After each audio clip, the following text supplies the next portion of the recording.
Alright, ayan mga boss madam. Okay, nandito tayo sa shop sa Manila.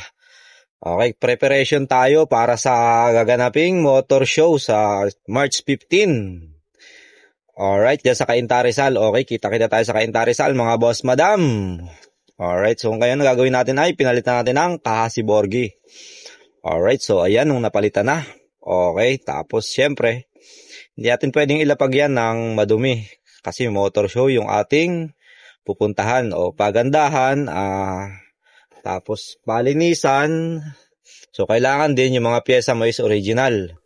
Alright, Nice! kasi pagka yung pyesa mo ay mga basta-bastang pyesa lang, medyo walang value sa motor. So, yun mga boss madam. Okay, so preparation tayo naman ay maglilinis naman mga boss madam. Alright, so ayan, kinabitan natin si Borgi ng Diablo Rosso na 200. Yung size na gulong niya sa likod. Tapos yung harap natin is 110 mga boss madam. Okay, gumamit din tayo ng Ducati 795 Monster na swing arm ang ginamit natin dito. So, kinonvert natin yan. Siyempre, walang ibang gumagawa niyan kung hindi ang sulit na builder natin ng Manila. Thank you, R-Chris Moto Shop. Sobrang sulit, napakaganda ng gawa. Malinis na malinis. Alright. So, siyempre, pagka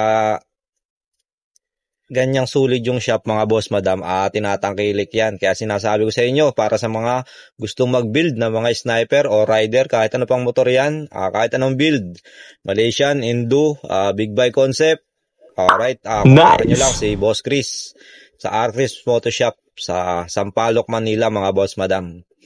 Sobrang sulit gumawa yan. Tapos, hindi sila yung tumataga ng mga customer. Kahit labor nila is saktong-sakto lang. Nice! Kaya panalong-panalo mga boss madam. Alright. So yan, at nirelease natin si Borgi kasi itatago na muna natin. Ilalabas na lang natin siya ay March 15. So Cainta Rizal, kita-kita tayo dyan mga boss madam sa March 15. Alright, auto base, magpapamotor show dyan. Alright, so okay, dire-diretso na yan. So, nakaraan, lumapag tayo dito sa Taytay Rizal, nag-champion naman tayo, kaso hindi natin nakuha yung overall mga boss madam. Okay lang yan. Bawi na lang tayo next time. So, yung laban natin sa Murong nung nakaraan, ayan, nag-overall champion din tayo.